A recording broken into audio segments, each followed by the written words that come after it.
Hey everybody, this is Kevin at Fiveable, and tonight we're looking at logical fallacies. We'll look at 7 logical fallacies tonight.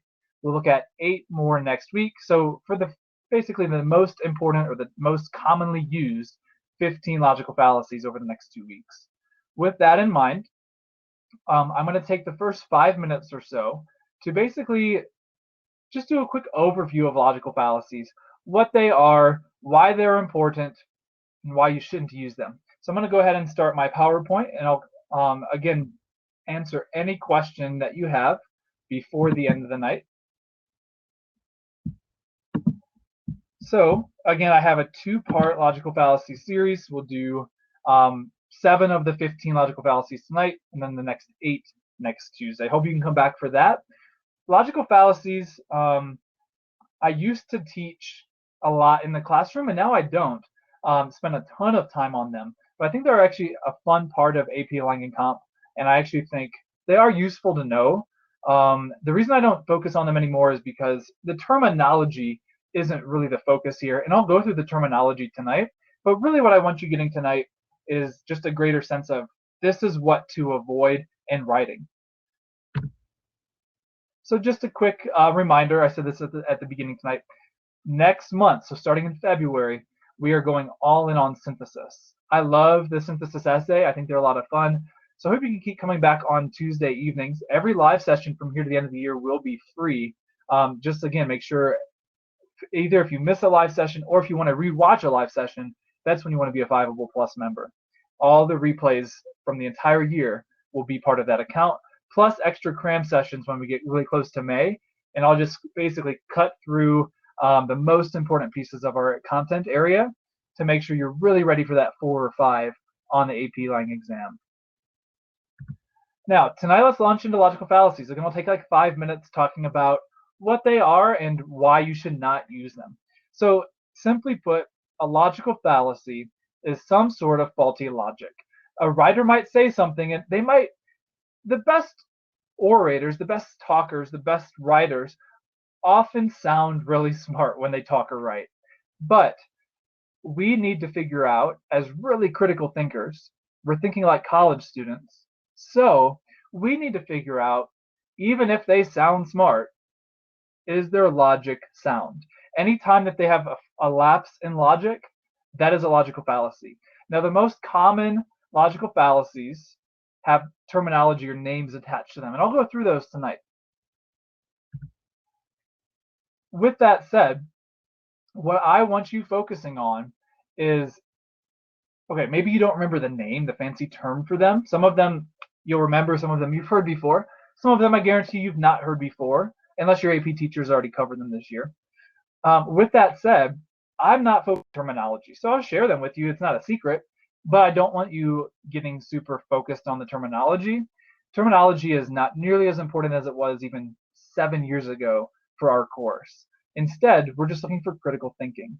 So if you can critically see that logic doesn't make sense, and here's why, you're doing your job. The terminology is kind of icing on the cake, but terminology matching doesn't take the place of actually critical thinking. Now let's move to just a bigger picture of why they're important. You will probably not see them in multiple choice this year. The College Board's kind of gotten away from that.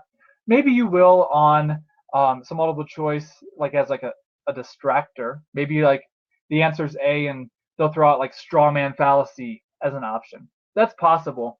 Generally speaking, I don't think that you will find a question with the answer being a logical fallacy term. So it is kind of nice to know the terms multiple choice, just so you know, okay, I'm definitely taking that one away. I'd be very surprised this year if you have a question actually focused on logical fallacies. With that said, they are still important to know for our course. So the biggest thing is you want to know them. You want to know this is what bad logic sounds and looks like, so you don't use it in your own argument essay. Remember, your own argument essay is what is your claim and how can you logically back it up, often with concrete evidence. If you use a logical fallacy, your score is going to go down because you're not logically backing it up. By definition, a logical fallacy is bad logic. So you want to avoid them at all costs when you are the writer. In a synthesis essay, which again, we're starting in a couple weeks, it's the exact same thing. You don't want to use a logical fallacy in your synthesis essay because your synthesis essay, spoiler alert, is an argument essay with sources. So I'll go in a deep dive of that with you through Fiveable in February. But there's actually another thing with logical fallacies in synthesis. So for the sources that you read, in synthesis, you will read 6 to 8 sources. You might find, and this actually does happen, logical fallacies or faulty logic in the sources themselves. The best writers and readers are thinking critically. So if you see faulty logic in source A, you can absolutely call out, this is what the writer says in source A, but this is why their point is invalid or not as valid as it might seem on face value. So the more that you're critically thinking through synthesis, the more that this is actually going to be useful. I'm not saying there will be logical fallacies. I'm not actually saying you need to worry about the terminology, like straw man fallacy or whatever the name is. What I am saying is think critically through the synthesis sources and point out faulty logic when it actually helps you prove your own point. More to come on that in February, but for the meantime, let's talk about logical fallacies.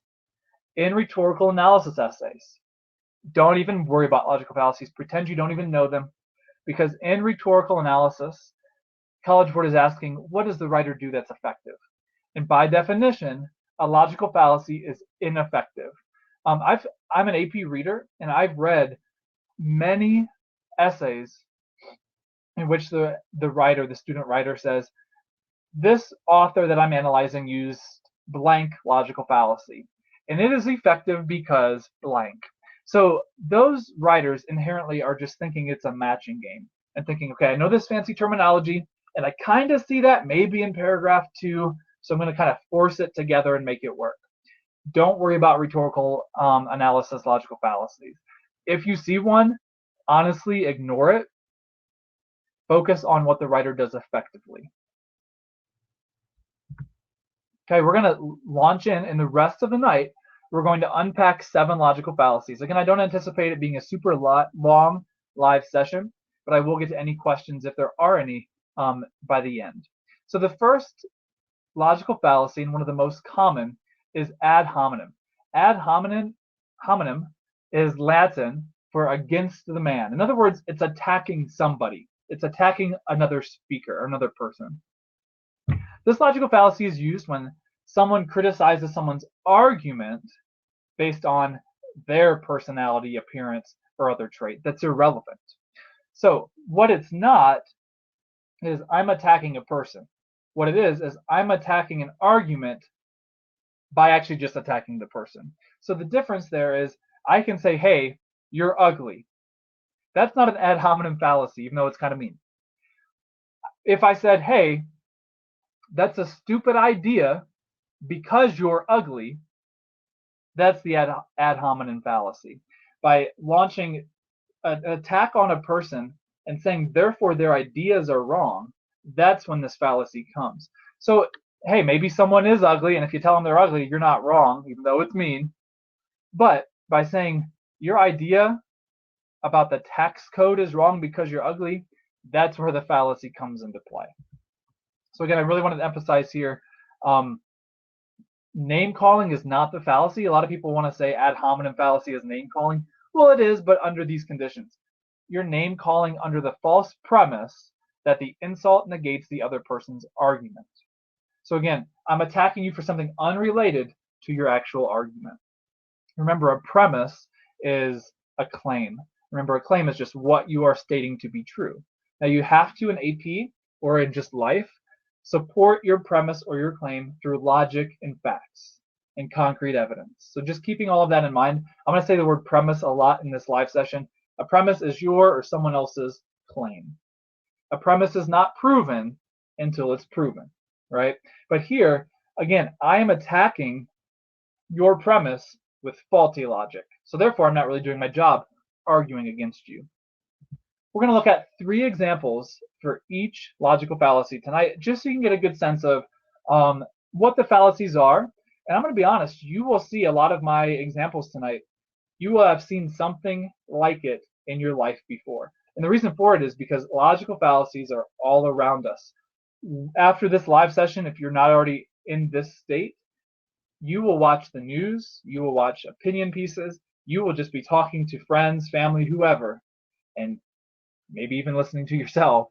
You will hear logical fallacies all the time. And as a critical reader, a critical thinker, and a critical writer, the more that you just get used to identifying them in the real world, the more you'll get used to thinking at a really critical high level. So let's look at some very common examples of ad hominem fallacy. We saw this a lot a few years ago when Obama was president. Barack Obama's healthcare plan is terrible because he spent too much time in office golfing. Now, whether or not that's true, that Obama did spend a lot of time in golfing has nothing to do with Obama's healthcare plan. So if Obama's healthcare plan was bad, it's not because of his golfing. So those are two very unrelated things. That's why it's the ad hominem fallacy. All right, so I chose a more modern political example for the second one. You'll see logical fallacies a lot in politics and debates, etc. Again, politicians often make, or pundits often sound like smart. They're on TV, so it's like, of course, what they're saying is valid. But if you look at them critically, at their words, there are logical fallacies quite often. Let's talk about someone who is commenting on Trump. Donald Trump's tax care plan is terrible for all Americans. He is clearly a racist. All right, Trump being a racist, whether that's true or not, has absolutely nothing to do with the tax care plan. Now, I'm just attacking Trump and therefore saying everything he does in office is terrible. Well, the reality is that critical thinking is more nuanced than black and white. So even if Trump makes a racist comment, it doesn't mean that his tax plan is automatically bad. And that's what I want us looking at here. So the premise is Donald Trump's tax care plan is terrible for everyone. That premise may or may not be true, but my evidence or my logic must logically support it. So Trump is clearly a racist. That is coming out of left field. That's just attacking Trump. That is not supporting my position that the tax care plan is bad. And then here's another one, sticking political here. Hillary Clinton is so out of touch, she probably has never even used social media. Clearly, she was a terrible Secretary of State. Well, again, I'm attacking Hillary Clinton's character, and not just like all of her character, but a specific element of her character, that she's out of touch. But that really doesn't mean that she's automatically a terrible Secretary of State, right? You can be a very effective leader without using Twitter, believe it or not. So the point being, if I make a claim or a premise, the next statement that I use to support it better logically line up. If it's coming out of left field, or if it's attacking the person but not relating to like the premise that I'm fighting against, then I'm using the ad hominem fallacy. All right, so the second that we're looking at tonight is the straw man fallacy. Someone attacks a position that the opponent does not actually hold. This is a very common fallacy. So I think logical fallacies are a little bit fun because of how ridiculous we can like make them sound. But the reality is each one of these is used all over the world on a daily basis. It doesn't actually like come across as super obvious unless you're really critically thinking about the argument. What you're saying has to line up with your claim. So let's look at some examples.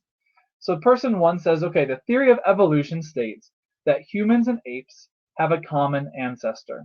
So it's just the person. And then here's person two with the straw man fallacy. The theory of evolution is wrong because we're very different than apes. So person number one never said humans and apes are very, very similar. What he did say is we have a common ancestor. So even though person two is addressing humans, apes, and the theory of evolution, they're putting words in person one's mouth. And if you're putting words in someone else's mouth, you might be using the straw man fallacy in order to make your point. Person two has a very weak argument here. So you want to make sure you're more of a critical thinker than person two, right? This happens all the time. So I'm going a little into that like evolution creation debate here, just because that's where I've seen it a lot, where no matter what side you're on, it's easy to dumb down the other person's side by putting words in their mouth. Again, critical thinking is a lot more nuanced than black and white. So a lot of times logical fallacies try to make things black and white when really there's a lot more gray area than either side likes to admit. So person two says the theory of evolution is wrong because we're very different than apes. Yes, you could say yes, we are very different than apes, but that doesn't automatically negate the theory of evolution. All right, so keeping it on the religious bent here, person one says, I don't believe in God. Person two says, all right, you don't believe in God, you must believe that life is meaningless. Again, that's very black and white. But you see this a lot in life, and especially in religious arguments. Just because you don't believe in God doesn't mean you don't think there's doesn't mean you think that life is meaningless. You might not, but the point is you can't assume that about someone just because they don't believe in God. If you are putting words in their mouth, you might be using the straw man fallacy. If you're using the straw man fallacy, you're using a logical fallacy. And if you're using a logical fallacy, you have faulty logic. Anyone who's thinking critically should stop listening to you. And that's really what I want you all thinking about. The moment you hear a logical fallacy out of someone's mouth or reading off a paper, you think, okay, they've lost credibility. They don't have as much logic in this argument as they need to prove their point. So I flipped it for our last straw man fallacy. Person one this time says, I believe in God. And person two puts words in their mouth. Okay, you believe in God. So you're just waiting to die and sing with a harp forever. Obviously in heaven, right? Just because you believe in God doesn't mean you're sitting here twiddling your thumbs, waiting to die so you can be with Jesus. And that's what person two is saying. So I want you really thinking about straw man fallacy happens all the time. You will hear it often. If you're putting your own words in someone else's mouth, you might be using the straw man fallacy. That is a weak attempt to prove your point or to try to disprove someone else's claim. Okay, let's move on to the third one of the night. This is the appeal to ignorance. And for this logical fallacy, the term ignorance doesn't mean stupid. It means you don't know. So that's kind of the more classic definition of ignorance. Claiming that something is true simply because we are ignorant of it. Well, if we don't know what we don't know, that doesn't mean it's true or it's not true. It literally means we don't know if it's true. So let's get concrete with some examples here. Again, you'll see appeal to ignorance on either end of a religious debate. No one has ever seen God, therefore God must not exist. Well, just because we haven't seen God doesn't automatically prove that he does not exist. That's an appeal to ignorance here. Let's look at another one. Likewise, we have never proven that aliens do not exist. Therefore, they must be out there somewhere. Now, if you say, therefore, it's very likely they're out there somewhere, you're getting more into the gray area. That's less of a logical fallacy, right? But by being absolute, you're in logical fallacy territory. You're appealing to ignorance. Just because we don't know, or just because we've never proven something, doesn't mean it's true. I'll say it again. Just because we haven't proven something doesn't mean that it's true. So that's what appeal to ignorance is all about here. Look at one more. You can't prove to me that ghosts don't exist. I just know they do. So a lot of times when you talk about the supernatural or talk about anything that is not actually able to be proven, you'll hear an appeal to ignorance. Just think of it this way. You don't want this kind of logic anywhere close to your critical mind. You don't want this logic anywhere close to the words that you're putting on the page. So, appeal to ignorance is acting like something is either true or not true just because we haven't proven it as a society. All right, we're moving on quickly to number 4. Number 4 is the false dilemma. I often hear this called, and actually I often call it the either or fallacy.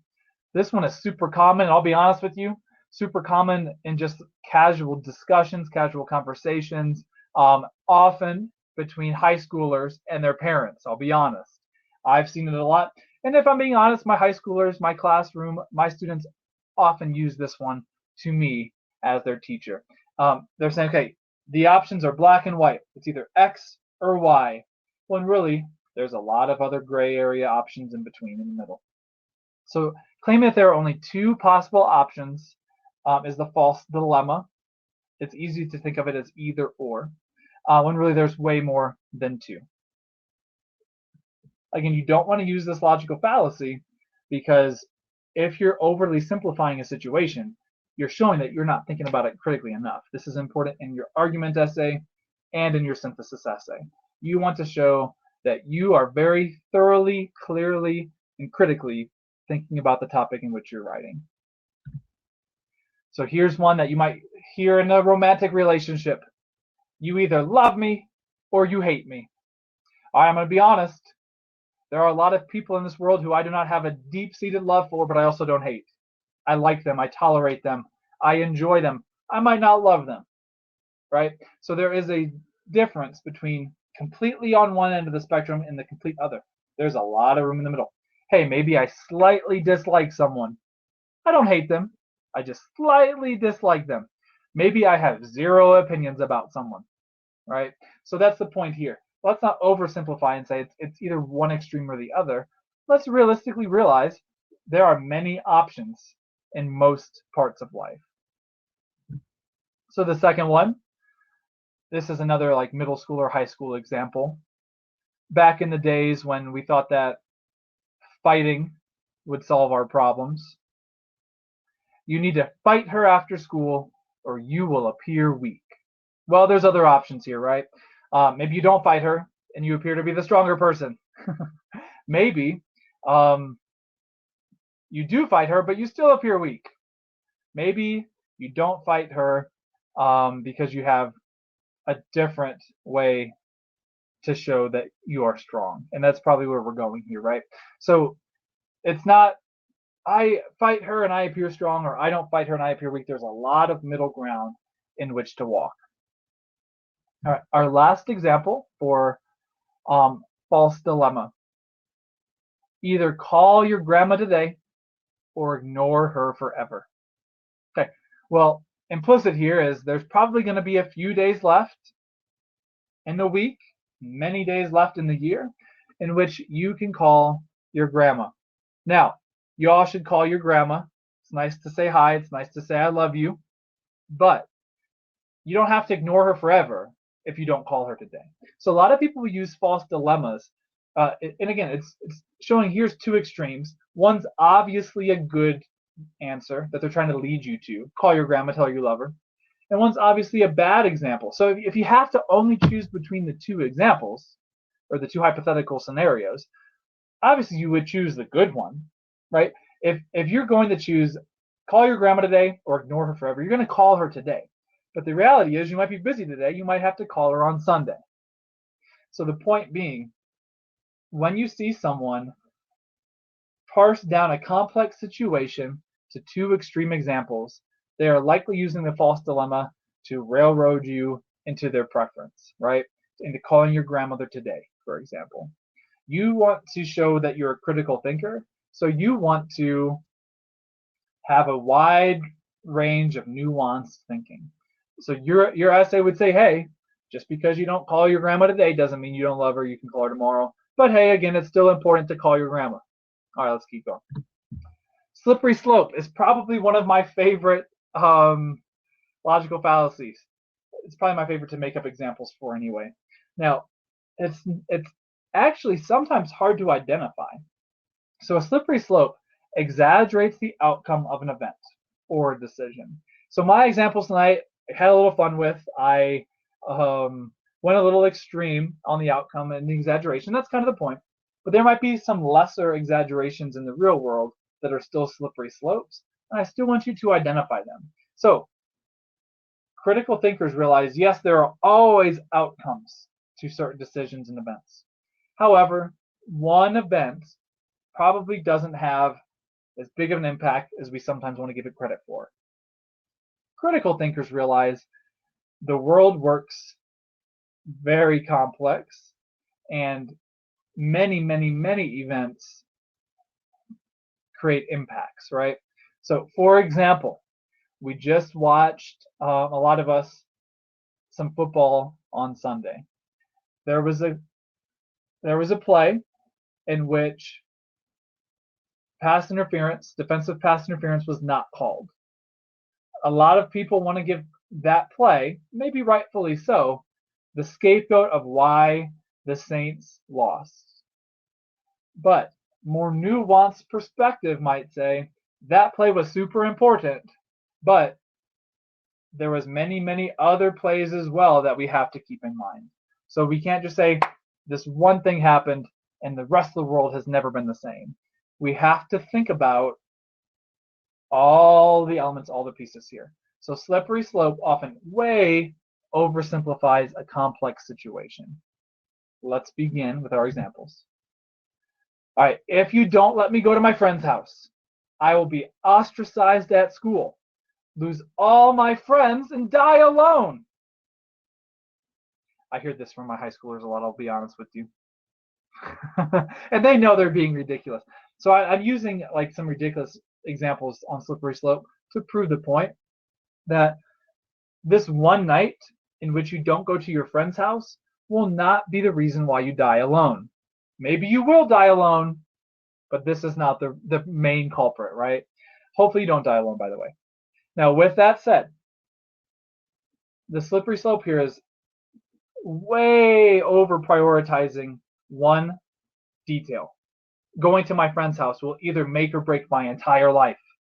A lot of people will say that, knowing they're being ridiculous. But think about when a slippery slope might be used in not such an extreme ridiculous scenario. You will start to see them a lot. For example, I was just talking about the NFL. You might see it in politics by saying President Trump went to blank city this weekend, and therefore it had all these effects.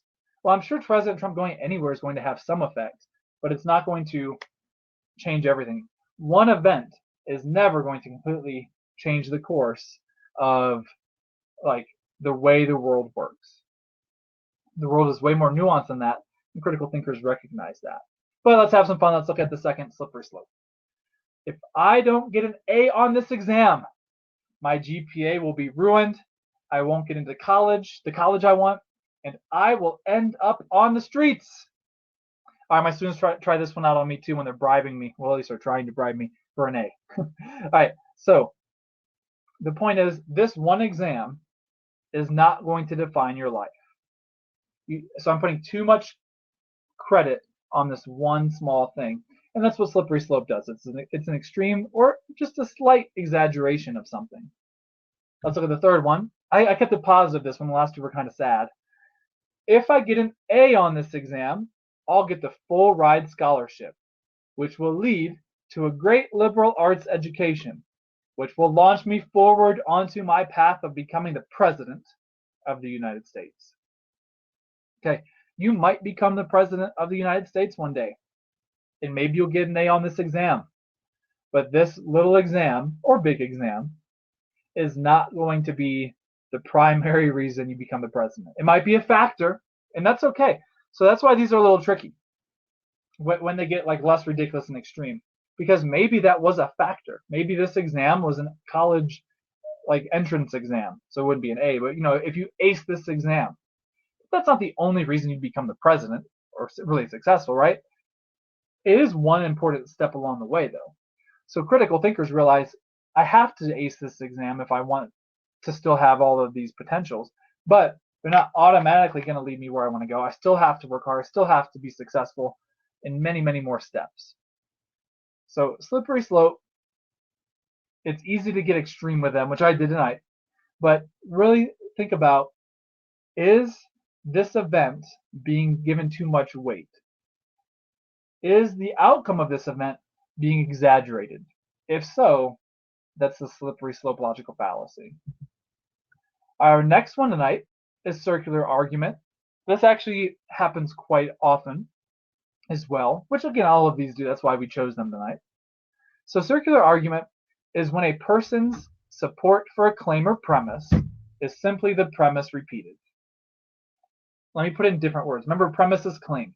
So when you make a claim, and then your support is basically a rewording of the claim. That's circular argument. So you think about it, literally, it's circle.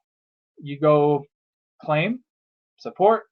Well, the support is the claim, so I'm just in a circle. I'm not getting out of. I'm not actually proving anything. I'm just repeating myself. If all you do is repeat the claim, you are not using logic. You are just repeating yourself. All right, so here's our first example. I can't get a B. I'm an A-level student. Well, you're basically just rewording why you can't get a B. So I can't get a B because I always get A's, so I deserve an A because I always get A's. That is circular logic. Let's look at another one. Person 1, the Bible is true. Person 2, how do you know? Person 3, well, it says so in the Bible. So the Bible might be true. I'm not saying that it's not. But I'm saying this is bad logic. So the reason is the Bible is true because it says so in the Bible. Well, how do you know the Bible is true? Because it says so in the Bible. I'm just stuck in a circle. I'm not going anywhere. I'm not actually proving anything. So if I want to prove that the Bible is true, I have a little bit more work to do. In example 3, I should be able to stay out after 9 p.m. Okay, why? Well, because I deserve a longer curfew. Again, that's just circular logic. Saying I should be able to stay out after 9 because I deserve a longer curfew and therefore I should stay after 9. That's circular logic. Even though I didn't, it'd be more obvious if it was I should be able to stay out after 9. Why? Because I should be able to stay out after 9. That'd be really obvious. But that's not how circular logic's going to go, because it's going to be a little bit more tricky than that. It's going to be a little bit more in disguise. So even though all 3 of my examples were not just like literal repetition, they were just repeating the same logic. Or the same claim in different words. They weren't actually offering support. Our last one of the night is probably the most common of all of the 7 that we did this week. Hasty generalization. Hasty generalization is a conclusion that is not justified simply because there is insufficient evidence or data. And I'll say this, sometimes the conclusion might be true, but to logically support myself and my answer, I have to do more work than cite just a small pool of evidence. And I will also say this, sometimes people use hasty generalization with really negative effects. Sexism, racism, all the isms often are founded in hasty generalization, which is clearly not okay. So I want you thinking hasty generalization, and really any logical fallacy, can be twisted for bad purposes. So I need you critically thinking as citizens of the world, how is this writer or talker or whoever it is using logic? And are they using or twisting or manipulating logic for negative purposes? Because that happens a lot. A lot of times the people who are most manipulative twist some sort of logical fallacy, and it's so close to sounding right that's when they manipulate people. So just be really careful. And that's why I think these are important to know beyond our exam. This is just a good life skill to really think critically. So let's look at some hasty generalization. Again, before we do, I would just want to make it clear. Sometimes this is used in really negative intents, but also sometimes this is used innocently, like without trying to use a logical fallacy. And I think that can be said for all of them. So again, my claim for any of these might be true. The problem here is how I'm backing up my claim. So the first example, Tamaya is out of uniform. All the freshmen are breaking the rules today. All right, little Tamaya might be breaking the rules. She probably has rips in her jeans or something, but that doesn't mean every single freshman is. So it's taking one small sample size, in this case, one person, and applying it to more people. Well, I have to give the other freshmen a chance. I have to let them walk through the door and see if they're in uniform. I can't just assume because Tamaya's out of uniform that all of her classmates are. So that's a pretty obvious example here. Here's one that you actually might hear in the real world. In fact, I've heard people talk like this, not uncommon. Hey, smoking isn't that bad for you. Look at my uncle. My uncle is 76 and has been smoking a pack a day for 50 years. All right, congratulations, Uncle Joe, for having miracle lungs. But that doesn't prove the premise that smoking is not that bad for you. Just because Uncle Joe is a miracle doesn't mean that in general the premise is still true. Smoking is bad for your health. Of course, there's going to be exceptions. So I need to look at more like longitudinal studies that say across time and across smokers, this is the trend. Citing one random person that's the exception from the rule is not valid evidence.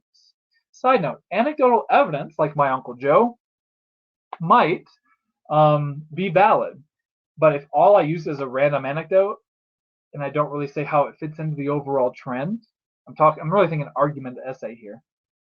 I have to do more. That's not enough.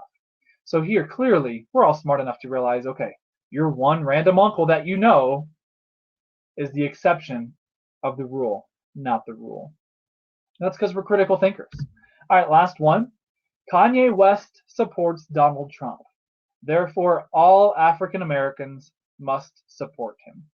Well, that's clearly not true, right? There's not any single race or gender or any demographic box that is going to be fully in agreement on anything, right? So a lot of times we see this oversimplified, and I'll be honest, we see this a lot. We say we bring on, let's say Kanye West, we bring on somebody and we ask him on the news media, how can Donald Trump better support African Americans? And maybe that's a valid question, but the problem here is we're letting one person speak for an entire race. And that's when hasty generalizations might start to occur. You might say, okay, because Kanye West said it, he's speaking for all these other people, when really, let's be honest, he's speaking for himself. So keeping all of this in mind, this is how I want you thinking of hasty generalization. Is this legitimate evidence? The evidence might be true. For example, Kanye West supports Donald Trump. For example, my uncle has been smoking a pack a day for 50 years and he's still going strong. But is that enough evidence to actually prove a point, or is that kind of muddying the waters, kind of sounding like I'm using evidence, but really I'm just talking? This is so important for your argument essay because you're going to be trained. In fact, you've heard from me if you've been with me through Fiveable. Make a claim, use concrete evidence, explain your evidence. But you have to be really careful that you're not slipping into logical fallacies. If all you do is say, here's my claim, here's my evidence, but my evidence is a hasty generalization, I'm not going to get a good score. So keeping all of that in mind, claim, evidence, explanation, I have to make sure my concrete evidence is on point. I have to make sure it's not any of these logical fallacies. And really the way that I make sure I do that is choosing the best evidence, but then also explaining very effectively the nuance of the evidence, not making any black and white statements when there's a lot of gray area going on. The more you live in the gray, the more you're critically thinking. All right, so that's it for tonight. That's our 7 logical fallacies. Everybody, thanks for being with me tonight. Have a great rest of the week. I'll see you next Tuesday.